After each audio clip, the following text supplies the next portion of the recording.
हजरत खातून जन्नत अंदर गई हैं, दोनों शहजादों की उंगली पकड़ी हुई है, अंदर जाके कहती अब्बा जान लौट चलो, आपके बगैर मदीना अच्छा नहीं लगता है, आपके बगैर मस्जिद नबी सुनी सुनी लगती है। या रसूल अल्लाह, शहजादे रोज पूछते हैं अम्मी नाना कब आएंगे, आका बताते बताते थक गई हूँ, आप लौट के क्यों नहीं चलते हैं। मेरे नबी ने हिचकी भर के कहा था फातिमा, जिब्रील ने आके बताया है मेरी उम्मत को जहन्नम में डाला जाएगा।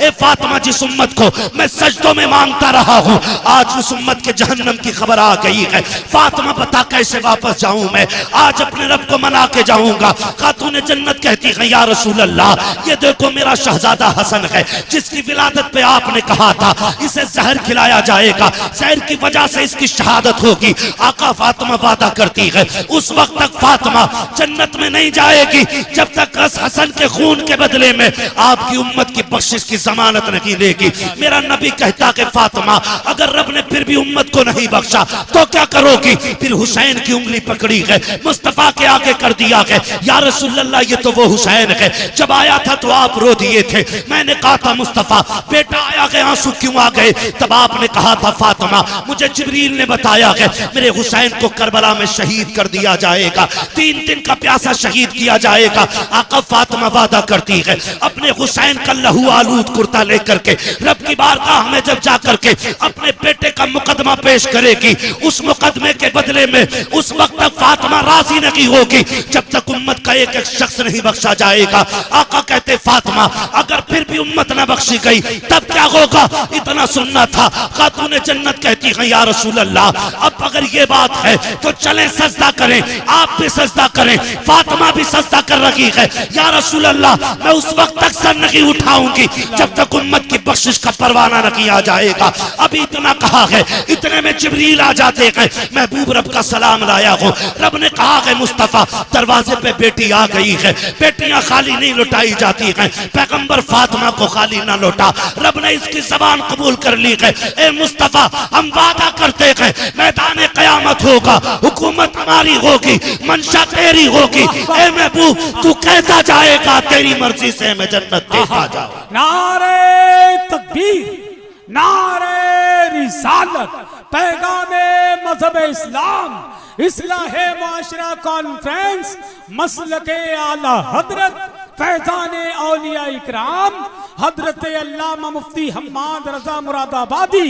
नारे तकबीर। बहुत अच्छा मुफ्ती साहब, जिंदाबाद जिंदाबाद। हमी ने दिमाग खराब कर दी। हमने कहा मुझे देखकर जहन्नम को भी आ गया पसीना। ना कहो यार, उठ जाया करो कभी रात में। बर्थडे मनाने वालों, खुशी इस बात की नहीं है कि हम 50 साल के हो गए, गम इस बात का होना चाहिए कि हम 50 साल में भी रब को राजी न कर सके, 50 साल में भी अल्लाह को राजी न कर सके।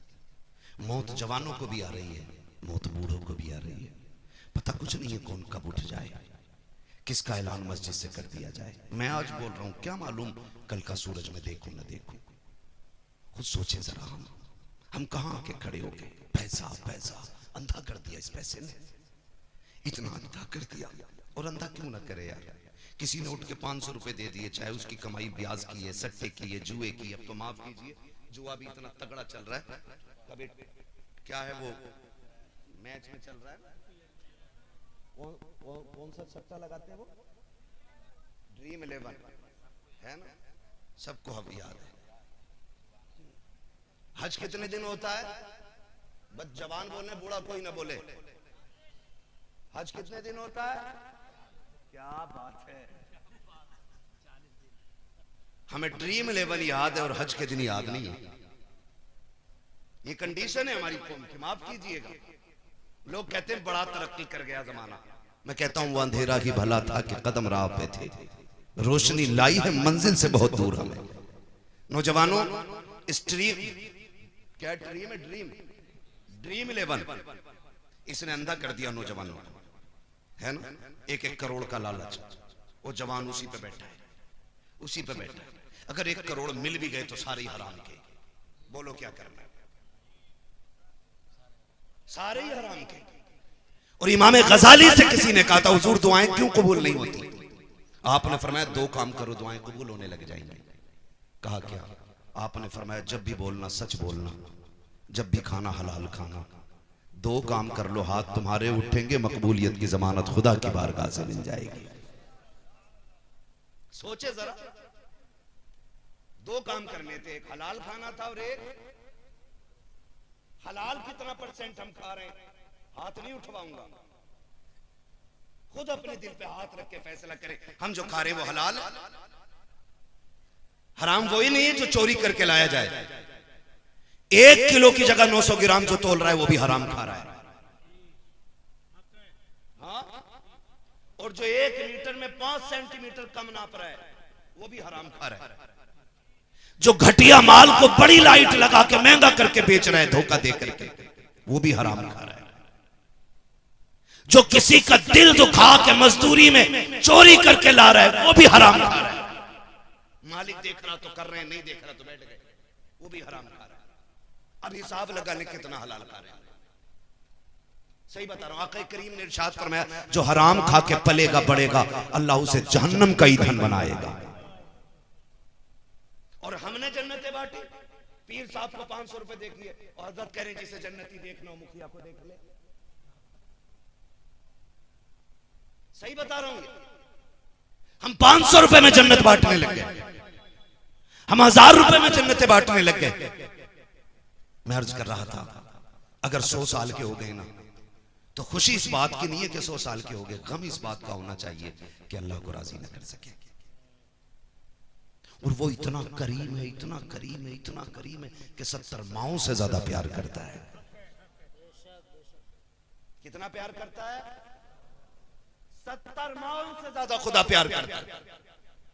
लेकिन कभी उसके कर्म को समझा, कभी जाना नहीं ना, कभी नहीं जाना, कभी सोचा भी नहीं उस करीम को आवाज दे, कभी सोचा भी नहीं उस रहीम को आवाज दे।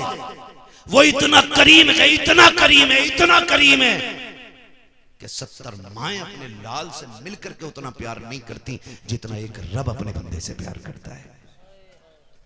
उसके कर्म को अगर समझना तो यूं समझें, बाप बेटे का रिश्ता कैसा होता है? बोलो, बहुत गहरा होता है। बाप बेटे पे नहीं बोल रहे हो, माँ बेटे का, इस पे ज्यादा बोल गए। बताओ माँ, हक माँ का ज्यादा कि बाप का है? किसका ज्यादा है हक? माँ का नहीं, बाप का होता है। हुजूर ने फरमाया यही हमने कहीं ना कहीं मिस्टेक की है। पूरी जिंदगी माँ की अजमतें बयान की तो लड़कों ने अम्मा गोद में रख ली, अब्बा गेट के बाहर। सही बात है ना? हमने कहा माँ के कदमों के नीचे जन्नत, और अब्बा को समझा ही नहीं। हुजूर ने फरमाया जन्नत तहता क़दामी उम्महातिकुम, जन्नत तुम्हारी माओं के कदमों के नीचे। जन्नत माँ के, बोले जरा, माँ के, डरे नहीं, माँ के। मैं ऐसी कोई बात नहीं कहलवाऊंगा जो गलत आपके मुंह से निकले। मैं चाहता हूं जब भी निकले सही निकले मुंह से। जन्नत माँ के कदमों के नीचे। फरमाया गया अगर ये माँ बाप के कुर्ते पे लगे एक धब्बे को झाड़ दे, अल्लाह 70 नेकियां अता फरमाता है। कितनी नेकियां? बोलो बोलो यार। 70 नेकियां। आप बता, जिसके कुर्ते का एक धब्बा झाड़ दे, वो जिसके कदमों के नीचे जन्नत है, अल्लाह एक धब्बा झाड़ने के बदले में 70 नेकियां देता है। बता, अगर माँ का इतना बड़ा मकाम है तो फिर बाप का कितना बड़ा मकाम होगा। आज माफ कीजिएगा, घरों में जो आग लग रही है ना, उसकी सबसे बड़ी वजह है कि औलाद को माएं ऐसा ट्रेंड कर रही हैं कि बुढ़ापा आते आते बेटा बेटा नहीं, बेटा बाप का दुश्मन बन जाता है। पता क्या कह रही हैं? ये कहती है माएं, तुझे क्या पता लल्ला तेरे बाप ने कितने धक्के दिए हैं मुझे, तुझे क्या पता कितने मुश्किल में वक्त काटा मैंने तेरे बाप के साथ। और याद रखिएगा, बच्चों की तबीयत मां की तरफ ज्यादा माइल होती है, क्योंकि माँ का साथ बच्चे को ज्यादा मिलता है, बाप तो पूरी जिंदगी कमाने में निकाल देता है। लेकिन वो कहती लल्ला तुझे क्या पता कितने धक्के उठाए हैं, तुझे क्या पता कितनी गालियां तेरे बाप ने बोली हैं, तुझे नहीं पता तेरा बाप मुझे कपड़े नहीं बनाता था बेटे, मैं फटे कपड़े सिल के पहना करती थी। इससे बेटों की जिंदगी में जहर घोला जाता है, बेटे को बाप के खिलाफ खड़ा किया जा रहा है। ये नहीं, शुक्र ये है अगर तूने मुर्गे से खाई है तो कम से कम पड़ोस के गरीब को तेरी मेहनत से, तेरी मोहब्बत से कम मुर्गे से खाना नसीब हो जाए। सोच के सुने कि बातें किसकी हो रही है। कयामत का दिन होगा, नफसी नफसी का आलम होगा, अमल तोले जा रहे होंगे। हालत ये होगी कि जन्नती जन्नत में जाएंगे और जहन्नमी जहन्नम की तरफ। तो बाज हुजूर के उम्मती ऐसे होंगे जिनको फरिश्ते जहन्नम की तरफ लेके जाएंगे, तो कुछ फरिश्ते उन्हें देख के रोने लग जाएंगे। तो ये जो बंदा जहन्नम की तरफ जा रहा होगा ना, ये कहेगा तू क्यों रो रहा है, जहन्नम में तो मैं जा रहा हूं। फरिश्ता कहेगा मुझे तुझसे कोई लेना देना नहीं। का फिर रोया क्यों? कर रो इस बात पे रहा हूं हुजूर की उम्मत में होके जा कहां रहा है। क्या बात है, बेशक बेशक कि रो इस बात पे रहा हूं कि हुजूर की उम्मत में होके कहां जा रहे हैं हम लोग। यानी कि अगर हुजूर की उम्मत में होके भी जन्नती ना हो सके तो फिर हम क्या करें। मैं जानता हूं गुनाह हमारी खसलत है, नाफरमानी हमसे हो जाती है, लेकिन अल्लाह ने दरवाजे रखे हैं। फरमाया अगर गुनाह हो जाए तो वो कहता है एक बार तौबा कर ले, मैं तेरे पिछले सारे ही माफ कर दूंगा। लेकिन माफ कीजिएगा, बढ़ती उम्रों में हमें बर्थडे मनाने का शौक तो है, बुढ़ापे में कमर झुक गई है, लेकिन कह रहा है 61वां बर्थडे है अब्बा का। जी बेशक। अब्बा को दूल्हा बनाया, जिससे रोटी नहीं कटती उसको दूल्हा बना के बैठा दिया। कहा क्या हुआ? कहा आज अब्बा का 61वां जन्मदिन है। और अब्बा भी बड़ा खुश है, हाथ सीधे नहीं पड़ रही, यूं हाथ कांप रहे, और चाकू से वो केक काट रहा, केक भी सीधा नहीं कट रहा है। और फिर कह रहा फिर ताली बजाई जाती है, गुब्बारे फोड़े जाते हैं। मैं पूछना चाहता हूं उम्र 61 के पार हो गई है, एक बार तो इतना बताओ क्या 61 साल में तुम्हें सिर्फ जन्मदिन याद रहा? हमें ये ख्याल आया कि नहीं आया? हमने 61 साल में अपने रब को राजी किया कि नहीं किया है? अपने रब को रोके दिखाया कि नहीं दिखाया है? हमने 60 साल में कितने बड़े बड़े गुनाह किए हैं, कितने लोगों के हक मारे हैं, कितने लोगों को चौक में जलील किया है, कितने लोगों को रुस्वा करके हमने अपने आप को बड़ा जाहिर किया है। कभी ये ख्याल आया कि नहीं कहीं मुझसे किसी का दिल तो नहीं टूट गया होगा? कभी ये ख्याल आया कि तो नहीं कि मुझसे किसी पे हक तो नहीं मारा गया होगा? खुदा की कसम खा के कहता हूं, एक नहीं 1000 हज लेकर के आप कब्रिस्तान चले जाइए, अगर किसी का 1 रुपया आपने मार लिया है, अगर किसी का 1 पीसा जमीन मार ली है, अगर 4 इंच किसी की जमीन में आपने 1 मैंड बढ़ा दी है, 1000 हज अपनी जगह है, बंदे का हक अपनी जगह है। अल्लाह उस वक्त तक जन्नत नहीं देगा जब तक एक पैसे का हिसाब बराबर नहीं करा लेगा, इसलिए कि उसका निजाम है वो हुकूकुल्लाह तो माफ कर सकता है, लेकिन हुकूकुल इबाद को बिना सजा के माफ नहीं कर सकता। नारे तकबीर, नारे रिसालत, पैगामे मजहब इस्लाम, मसलके आला हजरत, इस्लाहे माशरा कॉन्फ्रेंस। सुभान अल्लाह, सुभान। बहुत जो है सारे लोगों को माफ कीजिएगा, हज का दौर चल रहा है, सान भाई गए नहीं है ना, अभी जाएंगे नहीं, आप ही ने ऐलान किया कि दुआ के बाद हम जाएंगे। सलामत रहें, पहली बार आज ही कह रहे हैं मेरे साथ जाएंगे। तवज्जो है सारे लोगों की? हाँ, बहुत गौर से मेरी बात सुन लीजिएगा। हज का दौर चल रहा है, अल्लाह सबको हुजूर का मदीना दिखाए। जोर से कह दो आमीन। सलामत रहें माशाल्लाह। आप कहेंगे बात हज की कही और बात मदीने की कर रहे हैं, तो चूंकि हम आला हज़रत वाले लोग हैं, और आला हज़रत फरमाते हैं काबे का नाम तक न लिया तैबा ही कहा, पूछा था हमसे जिसने कि नौजत किधर की है। भैया से बंद कर ले, बंद कर। हाँ, पूछा था हमसे जिसने कि नौजत किधर की है। तो हज का दौर भी चल रहा है, हाथ जोड़ के गुजारिश करूँ, जब भी जाना मदीने हलाल के पैसों से जाना। ऐसा ना हो भतीजों की 5 बीघे बेच के तुम हज को जाओ। अल्लाह, दौर बड़ा नाजुक है, पैसे की भूख ने अंधा कर दिया है उन्हें, इतना अंधा कर दिया हजरत, इस पैसे की वजह से भाई भाई का नहीं रहा, हक है। बाप बेटे का नहीं रहा, खानदान खानदानों में दीवारें खड़ी हो गई। वो जो जिनकी दांत कटी रोटी रहती थी आज गले काटने पे तुले हुए। अल्लाह मैं गलत नहीं कह रहा हूं, अगर मार्केट में किसी की जमीन आ गई है ना तो मजाल है कोई 4 इंच दीवार टेढ़ी कर ले। मैंने तो यहां तक देखा मकान बिगड़ जाता है लेकिन दीवार लोग सीधी नहीं करने देते, जबकि ये तिरछी जमीन किसी के काम की नहीं। ओ हाजियों, नमाजियों, 7 वक्त की नमाज पढ़ने वालों, मस्जिद में सफेद कपड़े पहन के जाने से कमाल नहीं होता है, मस्जिद में दिल साफ करके ले जाने में सबसे बड़ा कमाल होता है। हक है। सुभान अल्लाह। मस्जिद में दिल साफ होना चाहिए, वरना कंडीशन ये बैठा यूं अत्तहियात पढ़ रहा, करवट में झांक रहा। कौन है मेरी करवट में? कई बार मैंने देखा जाके खड़े हो ना तो ऐसे कन्या के देख रहा, आया कौन? बताओ ऐसी नमाज से कोई फायदा? बोलो, ये कड़वी सच्चाई है। अभी सैयद साहब क़िबला ने कहा कि जन्नत यहां मुफ्त नहीं बट रही है, जन्नत मुश्किल है। तो कंडीशन नमाज में भी ना कन्या के देख रहे। अगर ईद के दिन गया है ना तो ईदगाह में ना सबके दामन देख रहे हैं, इसने कौन से कपड़े पहने। अगर अपने कपड़े अच्छे ना तो जानबूझ के कहता तुमने कपड़े कहां से लिए, ताकि वो मेरे देख ले। ये कंडीशन हमारी इबादतों की। बताओ वो नमाजें कबूल होंगी कि जिसमें एक दूसरे को पढ़ते पढ़ते छोटा दिखाया जा रहा है, या फिर वो नमाजें कबूल होंगी जिसमें सजदे में सर कटाया जा रहा है। हम खड़े कहां हैं? हमारे पास एक तो नमाजें है ही नहीं, और अगर है भी तो वो किसी को छोटा दिखाने की है, किसी से बढ़ जाने की है, या खुद को आला दिखाने की है, दूसरे को जलील करने की है। ऐसी नमाजों से फायदा क्या है? मैं गलत नहीं कह रहा हूं। मस्जिद में जाते हैं जो इमाम लोग हैं तस्दीक करेंगे, यूं जाके सब में टोला मार रहा है, क्योंकि आज जो है ना उसने कलफ लगे कपड़े पहने। वो कह रहा है इमाम साहब इसमें धूल निकल रही है, झाड़ू नहीं लगी थी।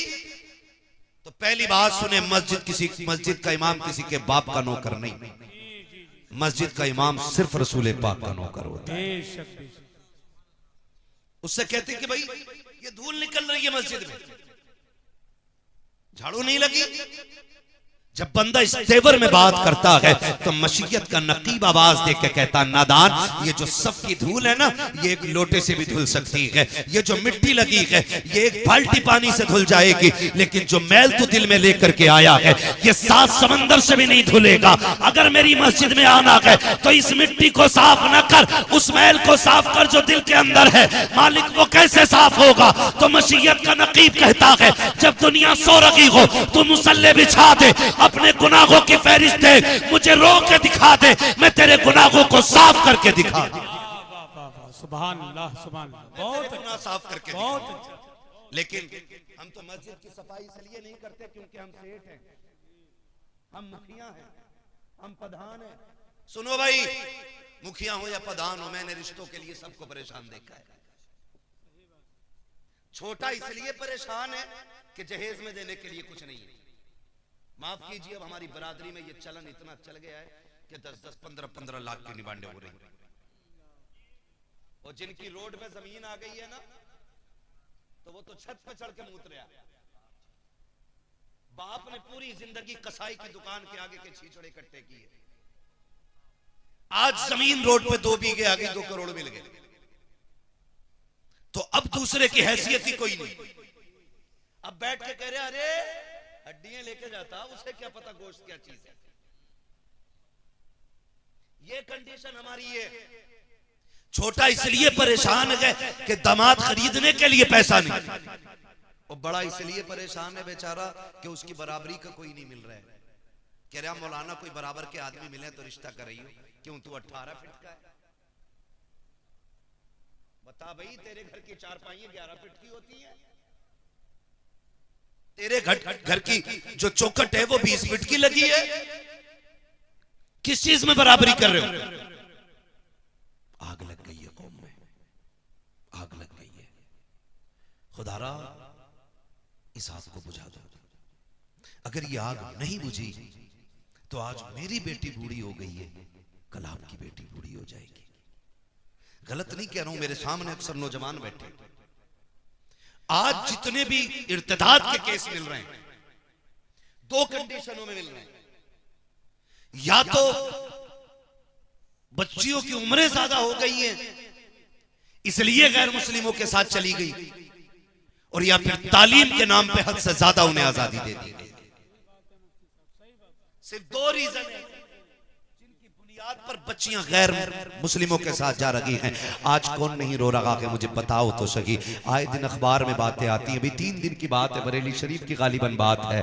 अभी बात है कि एक बच्ची गैर मुस्लिम के साथ गई, 3 साल के बाद उसका इंतकाल हुआ।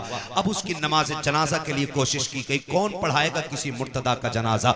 आज पूरी कौम आलोचना कर रही है कि अभी इसकी नमाज जनाजा नहीं हुई। दुनिया कह रही है कि पहली लड़की है जिसको बिना जनाजे के दफन कर दिया गया है। जाओ जाकर के बेटियों से कह दो, तुम्हें खुदा का वास्ता, तुम्हारा जेवर दौलत नहीं है, तुम्हारा जेवर सोना चांदी नहीं है, रब ने तुम्हारे जेवर का नाम हीरे जवाहिरात नहीं रखा है, बल्कि हया का जेवर तुम्हारे लिए सबसे कीमती है। मुस्तफा का दीन तुम्हारे लिए सबसे बड़ा कीमती जेवर है। जाओ जाकर के बेटियों को पैगाम दे दो, अगर ये दुनिया की दौलत के कुत्ते पैसे की वजह से तुमसे निकाह नहीं करना चाहते हैं तो ठुकरा दो दुनिया को, बिछा दो मुसल्ले। वो वक्त देर नहीं है कि वो वक्त भी आने वाला है जिस दिन तुम कफन में लिपट के जाओगी। कोई कहेगा मुखिया की बेटी है, कोई कहेगा प्रधान की बेटी है, कोई कहेगा जमींदार की बेटी है, कोई कहेगा गरीब की बेटी का जनाजा है, कोई कहेगा मजबूर की बेटी का जनाजा है। लेकिन खुदा की कसम, तू गुर्बत को सीने से लगा ले और दीन को सीने से लगा, बिना निकाह के जन्नत में जा। अल्लाह की इज्जत की कसम खा के कहता हूँ, अल्लाह जन्नत में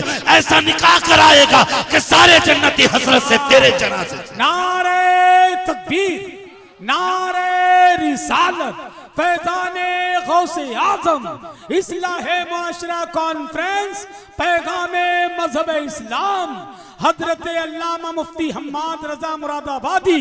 नारे तकबीर। बहुत अच्छा मुफ्ती साहब, बहुत अच्छा। जरूरी है आज सबसे पहले ये काम करें।